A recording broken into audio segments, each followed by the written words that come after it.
ማስረሻ ሰጤ ማን ነው? የታሰሩት እስረኞች ሊፈቱ።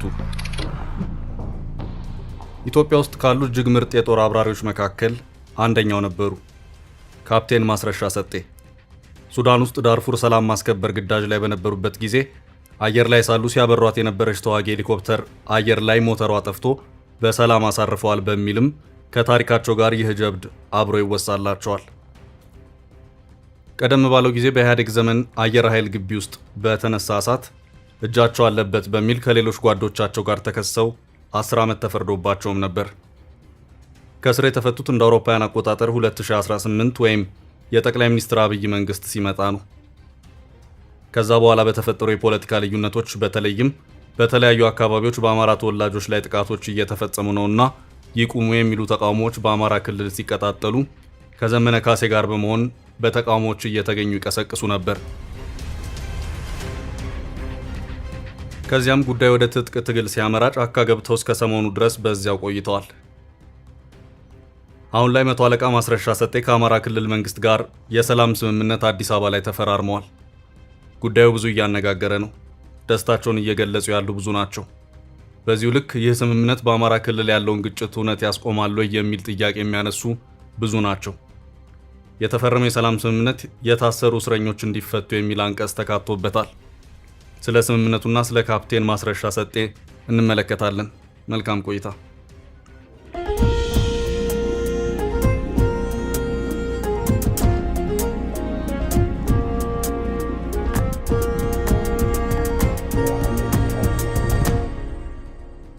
ማስረሻ ሰጤ በኢትዮጵያ አየር ኃይል ውስጥ በከፍተኛ ባለሙያነት ለረጅም ጊዜ ሰርተዋል። በኢህአዴግ ዘመን ከታሰሩ በኋላ ለውጡ ሲመጣ ተፈተዋል። በእስር ላይ በነበሩበት ጊዜ ከፍተኛ ስቃይ ደርሶባቸው እንደነበረ ከእስር ሲፈቱ ተናግረዋል። ሆኖም ለውጡ ሲመጣ ከእስር ተፈተዋል። ከዚያም በኋላ በአማራ ብሔርተኝነት ውስጥ ሰፊ ድርሻ ነበራቸው።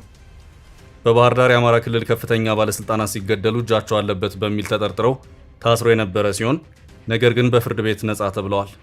ከዚያ በኋላ በአማራ ክልል ግጭቶች ሲቀሰቀሱ የፋኖ ቡድንን መስርተው በጎጃም አካባቢ ሲንቀሳቀሱ ቆይተዋል።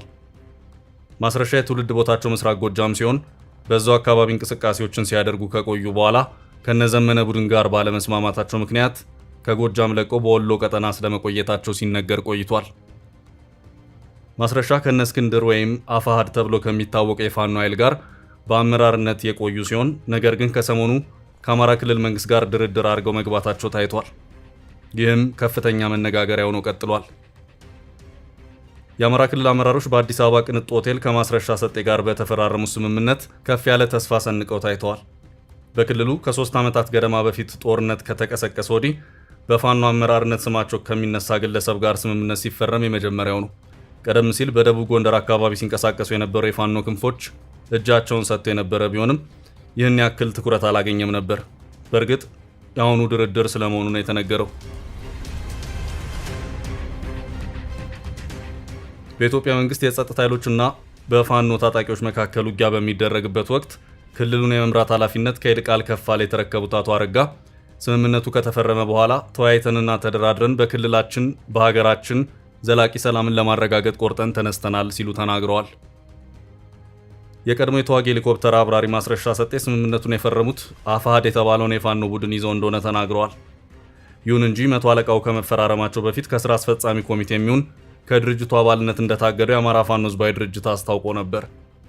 እስክንድር ነጋ በሰብሳቢነት የሚመሩት አፋሃድ ማስረሻ ሰጤና መስፍን አባተ የተባሉ ሌላ አመራር ከየትኛውም ተቋም ጋር ተገናኝተው በድርጅቱ ስም በግል እንዲናገሩ ውክልና ተሰጥቷቸው እንደማያውቅ ህዳር 20 ቀን 2018 ገልጿል።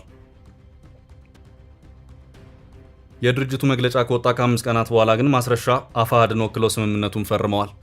ስምምነቱን ከፈረሙ በኋላ ወደ ጫካ የወሰዱን የተለያዩ የህዝብ ጥያቄዎች ነበሩ ያሉት ማስረሻ ጥያቄዎች የሚመለሱበት የጊዜ ሰሌዳ መቀመጡን ተናግረዋል።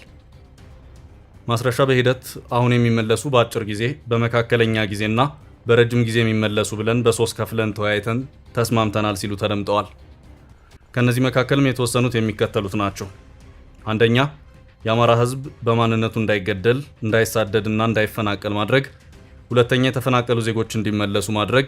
ሶስተኛ፣ የአማራ ክልል እኩል የመልማትና የመጠቀም መብት እንዲኖረው ማድረግ። አራተኛ፣ በፋኖ ስም በፌዴራልም ሆነ በክልል ማረሚያ ቤት ያሉ አባላት እንዲፈቱ። 5ኛ የቆሰሉ ሰዎችን መልሶ የማቋቋም ስራ እንዲሰራ፣ 6ኛ አቅምና እውቀት ያላቸው አባላት እንዲሁም የወታደር ቁመና ያላቸው የጸጥታ ኃይሉን እንዲሁም ማህበረሰቡን እንዲቀላቀሉ ማስቻል፣ 7ኛ የመንግስት ሰራተኞች ወደ መደበኛ ስራቸው እንዲመለሱና የቀረባቸው ጥቅማ ጥቅም እንዲከፈላቸው ማድረግ፣ 8ኛ ትምህርታቸውን ያቋረጡ ተማሪዎች ወደ ትምህርት ገበታቸው እንዲመለሱ የሚሉ ጉዳዮች ላይ ከመግባባት ተደርሷል ብለዋል።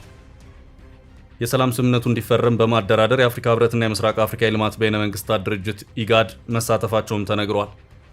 የአማራ ክልል ርዕሰ መስተዳድር በስምምነቱ ወቅት ዕለቱን ለክልላችን ህዝብ የመጀመሪያ ትልቅ የሰላም ኩነት የተካሄደበት ቀን ነው ሲሉ፣ ካፕቴን ማስረሻ ሰጤ ደግሞ ማንኛውም ግጭት መጨረሻው ውይይትና ድርድር ነው ብለዋል።